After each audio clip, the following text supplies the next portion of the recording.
Iran के साथ America की बातचीत खत्म हो चुकी है क्या? क्योंकि जिस तरीके से डोनाल्ड ट्रंप ईरान को घेर रहा है जंग के माहौल में, जंगी बेड़े के तौर पर, उससे यह बात जरूर समझ में आ रही है। क्योंकि ईरान पीछे हटने के लिए मजबूर एक तरीके से तैयार नहीं है, और ना ही अमेरिका कह रहा है एनरिच यूरेनियम दे दो, यूरेनियम का एनरिचमेंट बंद कर दो, अपनी परमाणु साइटें बंद कर दो। ईरान कह रहा है नहीं करेंगे, सबसे पहले जंग खत्म करो और पूरे रीजन में, जो पूरे रीजन के 7 अलग अलग मुल्कों में बैठे हुए हो कुंडली मार के, वहां से भागो पहले, उसके बाद ही न्यूक्लियर पर बातचीत होगी, अन्यथा कोई बातचीत नहीं होगी। हमला करना है तो करो, हम पूरी तरीके से तैयार हैं। ये बात हो चुकी है। दूसरी तरफ अमेरिका की परमाणु पनडुब्बी देखी गई है और डियागो गार्सिया पर भी अमेरिका की सैन्य मौजूदगी ने अब पूरे रीजन में एक बार फिर से जंग को लेकर के तनाव पैदा कर दिया है। ईरान ने ललकार दिया है कि हम तैयार हैं। ईरानी संसद के भीतर से ललकार आई है। बहुत सारी खबरें आपको बताने जा रहा हूं। आपको हिजबुल्लाह से जुड़े एक बहुत बड़े अटैक की भी जानकारी दूंगा, जिसमें इजराइल के कई वाहनों को फूंक दिया गया है, जला दिया गया है। उधर एक खबर सीरिया बॉर्डर से भी है। गोलान इलाके में एक बड़ा घटनाक्रम हुआ, जिसमें इजराइलियों को दौड़ा दौड़ा करके मारा गया है और वाहनों को फूंक दिया गया है। बहुत सारी खबरें मैं आपको बताने जा रहा हूं, लेकिन सबसे पहले जरा इस खबर को देखिए। यह खबर बता रही है कि ट्रंप जो है मिलिट्री एक्शन को लेकर के पूरी तरीके से अब वो विचार करना शुरू कर चुका है। मतलब यह है कि उसको ये बात समझ में आ चुकी है कि ईरान दबाव में नहीं आएगा, तुमको जंग लड़नी है तो तुम जंग लड़ो। खबर बता रही कि Trump wages military action against the Iran with the ceasefire on life support, ये सीधे तौर पर बात कही गई। और दोस्तों, इस खबर के बाद अमरीश मिश्रा ने जो ट्वीट किया है वो इस बात को और पुख्ता कर रहा है। आपकी स्क्रीन पर देखिए ये ट्वीट। बताया गया कि ईरान के साथ बातचीत में गतिरोध के बाद राष्ट्रपति ट्रंप ईरान के खिलाफ सैन्य कार्रवाई फिर से शुरू कर सकते हैं, उस पर विचार कर रहे हैं और आज वो अमेरिकी जनरल से मुलाकात करेंगे। बताया गया कि जो विकल्प पेश किया जाएंगे उसमें पहला एक विकल्प होगा कि प्रोजेक्ट फ्रीडम को फिर से शुरू किया जाए। अब प्रोजेक्ट फ्रीडम क्या था आपको पता है कि स्ट्रेट ऑफ हॉर्मुज से गुजरने वाले जहाजों को security, so called security provide कराएगा अमेरिका, जबकि 3 डिस्ट्रॉयर्स को तबाह किया ईरान ने एक ही दिन के प्रोजेक्ट फ्रीडम में। अगले दिन तक चल नहीं पाया, 24 घंटा मुश्किल से चला होगा, बस इससे ज्यादा नहीं चला था प्रोजेक्ट फ्रीडम। दूसरा विकल्प बताया जा रहा है कि अमेरिका ने जो 25% एक तरीके से जो उसके वो टारगेट चिन्हित किए हैं जिन पर उन्हें अभी तक हमला नहीं किया था, उन पर हमला करने का। और तीसरा ऑप्शन जो Israel, Benjamin Netanyahu Donald Trump और अमेरिका पर दबाव डाल रहा है वो ये कि इनरिच्ड यूरेनियम जो दबा हुआ है उसको निकाला जाए, एक खतरनाक ऑपरेशन को अंजाम देते हुए। अभी तक हालांकि इसको लेकर के ये जो ऑप्शन है इस पर डोनाल्ड ट्रंप हिचकिचा रहा है, कह रहा है कि नहीं ये तो नहीं करेंगे, बहुत मारे गए थे फिर से मारे जाएंगे। एक बार घर घुसे थे, रेस्क्यू ऑपरेशन के लिए गए थे तो कितना बड़ा रायता फैला था, उसको समेटते समेटते आज भी नहीं समेट पाया है अमेरिका कायदे से। तो कह रहा नहीं, अभी नहीं, उसके लिए तो नहीं माना, लेकिन ये 2 ऑप्शन खुले हैं। इन तमाम सारे घटनाक्रमों के बीच ईरानी विदेश मंत्रालय के प्रवक्ता ने एक प्रेस कॉन्फ्रेंस की। इस प्रेस कॉन्फ्रेंस में 2 टूक अमेरिका को कह दिया देखो भाई, हमारी जो मांगे हैं वो वाजिब हैं, तुम मिडिल ईस्ट से बाहर भागो पहले। इस खबर को देखिए, ड्रॉप साइट की खबर है, इसका मैं लब्बो लुआब आपको बता दे रहा हूं आसान भाषा में। इसमें यही कहा गया है कि सबसे पहले तो आप लोग रीजन के जिन 7 देशों में सांप की तरह कुंडली मार के बैठे हुए हो, तुरंत बाहर निकलो। उसके बाद कहा सबसे पहले तो जंग खत्म करो, लेबनान के मोर्चे पर भी और ईरान के मोर्चे पर भी। कहा ये दोनों जंग खत्म करो, मिडिल ईस्ट से बाहर भागो, हमारी जो फ्रीज एसेट्स हैं वो वापस करो, जंग जो छेड़े हो, हमारा जो नुकसान किया उसका हर्जाना भरो। उसके बाद न्यूक्लियर के मुद्दे पर बातचीत करेंगे। अगर आते हो तो ठीक है, नहीं आते हो तो हम तैयार हैं, हमें कोई समस्या नहीं, हम लड़ लेंगे, हमारे पास खोने के लिए कुछ नहीं है, तुम्हारे पास बहुत है। एक और तस्वीर आपको दिखाता हूं। इसी के बाद ईरानियन पार्लियामेंट के जो स्पीकर हैं, अध्यक्ष हैं, जो बाघेर घालीबाफ, उनका एक बयान बाकायदा ईरानी पार्लियामेंट में दिया गया उन्होंने कहा कि हमारी उंगलियां भैया ट्रिगर पर हैं, हम तैयार हैं जंग लड़ने के लिए, तुम आ जाओ, तुमको जो करना है कर लो। क्योंकि कहा कि हमारे जो 14 पॉइंट का जो प्रपोजल हमने तुमको दिया है ना, आपको ये मानना पड़ेगा, और इसमें कुछ भी गलत नहीं है। इसमें उतना ही है जितनी तुमने गुंडाई करके मिडिल ईस्ट में अपना दबदबा बनाया। हम सिर्फ ये कह रहे हैं कि तुम यहां से निकलो और हमारे काम में फर्जी में जो है आकर के टांग मत अड़ाओ, यही कहा गया और ज्यादा कुछ नहीं कहा गया। उसके बाद उन्होंने एक ट्वीट किया आपकी स्क्रीन पर। बाघेर घालीबाफ ने लिखा कि ईरानी जनता के अधिकारों को शामिल करने वाले 14 सूत्री प्रस्ताव को स्वीकार करने के अलावा तुम्हारे पास कोई विकल्प नहीं है। अमेरिका से कहा कि ये या तो स्वीकार कर लो, यही एक विकल्प है तुम्हारे पास, वरना हर गुजरते दिन के साथ, हर गुजरते वक्त के साथ अमेरिकी जनता पर टैक्स का भार बढ़ता जाएगा, यानी कि स्टेट ऑफ हॉर्मुज में नियम और कड़े कर दिए जाएंगे। इसका सीधा सीधा संकेत दिया गया। उधर जो अमेरिकी जनरल से मीटिंग करने वाला है ट्रंप, मीटिंग की बात जो चली, हमले जिसमें ऑप्शन है के तौर पर है, उसका एक नज़ारा भी दिखा। ये नज़ारा जिब्राल्टर में दिखा, उसकी परमाणु पनडुब्बी के तौर पर। जरा इन वीडियोस को देखिए। ये दावा ये किया जा रहा कि जिब्राल्टर के पास में, जिब्राल्टर में ये उसकी परमाणु पनडुब्बी देखी गई है।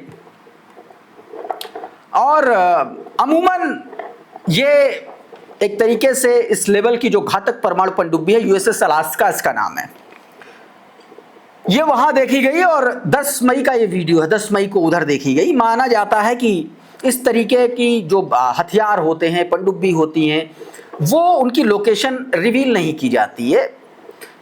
अब ये रिवील हुई है तो इसके जियोपॉलिटिकल एक्सपर्ट्स जो हैं वो ये मानते हैं कि इसके बहुत सारे मैसेज हैं, बहुत सारे संकेत हैं। इसका एक पॉलिटिकल मैसेज भी ईरान को हो सकता है कि देखो हमारे पास ये है, तुमको देख लो क्या करना है। यही है, इससे ज्यादा और कुछ नहीं है। अब चूंकि हमले की बात है तो और हथियार दिखा रहा है अमेरिका, तो इसका सीधा सीधा मतलब यही समझना चाहिए। तो ये बात दोस्तों, एक ये तस्वीरें लगातार उधर से निकल के सामने आ रही हैं। उधर डिएगो गार्सिया में अमेरिका की जो एक तरीके से उसके जो हथियारों की मौजूदगी है वो बढ़ रही है लगातार। रियान रोज़बियानी का ट्वीट देखिए। कहा गया कि CENTCOM release B-1B image over West Asia's Diego Garcia buildup confirm. बताया गया कि डिएगो गार्सिया जो इसका सैन्य बेस है एक तरीके से, वहां पर अमेरिका का जो सैन्य बिल्डअप है उसके संकेत मिले हैं। जिसमें देखिए आपकी स्क्रीन पर ये ट्वीट देखिए। इसमें बताया गया कि जो इंडिपेंडेंट सैटेलाइट कंपनी ने एनालाइज किया है, एनालिसिस किया है तस्वीरों के जरिए, जिसमें यह बताया गया है कि डिएगो गार्सिया में 3 B-1 लांसर्स, 2 C-130 जो परिवहन विमान हैं, 2 P-8 पोजिशंड हैं। P-8 वो विमान होते हैं जो समंदर में पनडुब्बियों की और इन तमाम सारे उससे जुड़े खतरों की निगरानी करते हैं। तो ये एक तरीके से जंगी बेड़े की जो मौजूदगी है वो वहां पर बढ़ रही है। इस बीच वॉल स्ट्रीट जर्नल ने एक खबर प्रकाशित की जिसने यूएई को नंगा कर दिया है। इस खबर को दी, the UAE has been secretly carrying out attacks on Iran. कहा गया कि यूएई ने ईरान पर गुप्त तरीके से हमला किया है। अब ये पूरा का पूरा ट्वीट देखिए आपकी स्क्रीन पर। इसमें क्या बताया गया? रिपोर्ट के मुताबिक अमेरिकी अखबार वॉल स्ट्रीट जर्नल ने दावा किया है कि संयुक्त अरब अमीरात ने युद्ध के दौरान ईरान पर हुए अमेरिकी इजराइल हमलों को चुपचाप हिस्सा लिया, लेकिन सार्वजनिक रूप से इसकी पुष्टि नहीं की। रिपोर्ट के अनुसार अप्रैल की शुरुआत में यूएई के एक हमले ने ईरान के लवान आइसलैंड स्थित रिफाइनरी को निशाना बनाया, जिससे वहां भीषण आग लग गई। कहा गया कि यूएई ने पश्चिम देशों से प्राप्त उन्नत लड़ाकू विमानों और निगरानी प्रणालियों का इस्तेमाल करते हुए ईरानी बुनियादी ढांचे, जिसमें लवान रिफाइनरी शामिल है, उस पर हमला किया। रिपोर्ट में यह भी कहा गया कि संयुक्त राज्य अमेरिका ने निजी तौर पर यूएई की भागीदारी का स्वागत किया और रिफाइनरी पर हमले से असहज नहीं था, क्योंकि उस समय तक युद्ध विराम लागू नहीं हुआ था। हालांकि इन दावों पर अभी तक दोस्तों किसी भी मुल्क की तरफ से कोई वो नहीं किया गया। अब देखिए यूएई तो कभी मानेगा नहीं ना कि हमने किया है, लेकिन वॉल स्ट्रीट जर्नल ने छापा, इसीलिए कहा जा। और वॉल स्ट्रीट जर्नल जो है वो डोनाल्ड ट्रंप का चेला है। वो जो वही कहा जाता वही उसमें प्रकाशित होता है, वो सीएनएन नहीं है। कि लड़ जाए भिड़ जाए ट्रंप से जर्नलिज्म के लिए ना, वॉल स्ट्रीट जर्नल अलग चीज है। तो इसका मतलब यह है कि ट्रंप ने कहा होगा कि जाओ और यूएई को पहले नंगा करो ताकि ये भाग ना पाए, फिर दूसरी तरफ हट ना पाए। पहले जो प्रोजेक्ट फ्रीडम के तहत इसने ऐसे हाथ खड़े कर लिए थे, इस बार ना खड़े पर उससे पहले इसको एक्सपोज करो, तो एक्सपोज हो गया। कुछ न्यूज नेटवर्क ने भी इसी खबर को बताया है और उससे जुड़ा एक तस्वीर, लवान रिफाइनरी पर जो अटैक हुआ था उसकी ये तस्वीर प्रकाशित की है।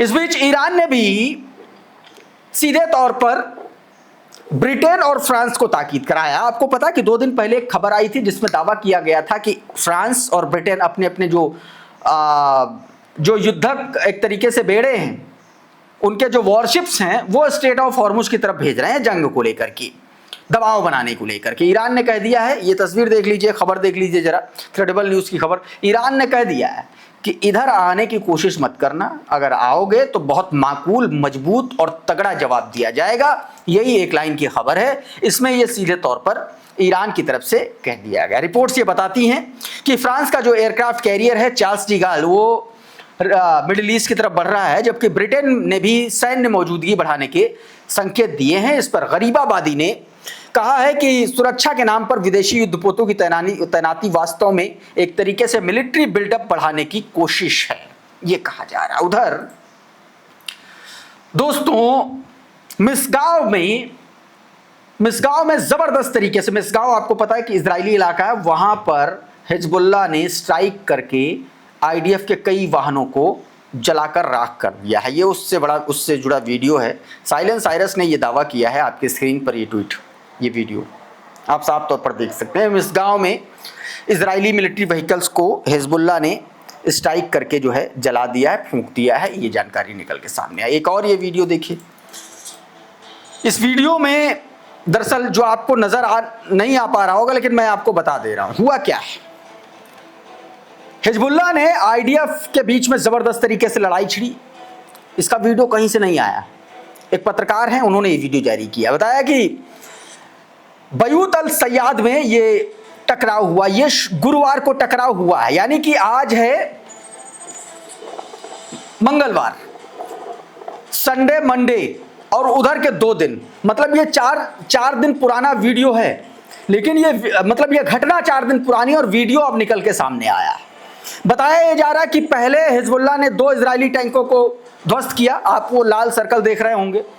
उसके बाद आईडीएफ ने अपने तोपखाने से हिजबुल्लाह पर अटैक किया। उसके बाद फिर हिजबुल्लाह ने एक और टैंक को निशाना बनाया और उसमें आग लग गई। ये बेसिकली वो वीडियो है जिसमें ये बताया गया। जॉन एलेमर हैं जिन्होंने इस पूरी घटना को लेकर के दावा किया है। ये एक तरीके से पत्रकार हैं और जियोपॉलिटिकल खबरों पर बहुत बारीकी से नजर रखते हैं, खासतौर पर मिडिल ईस्ट में। उन्होंने ये दावा किया है।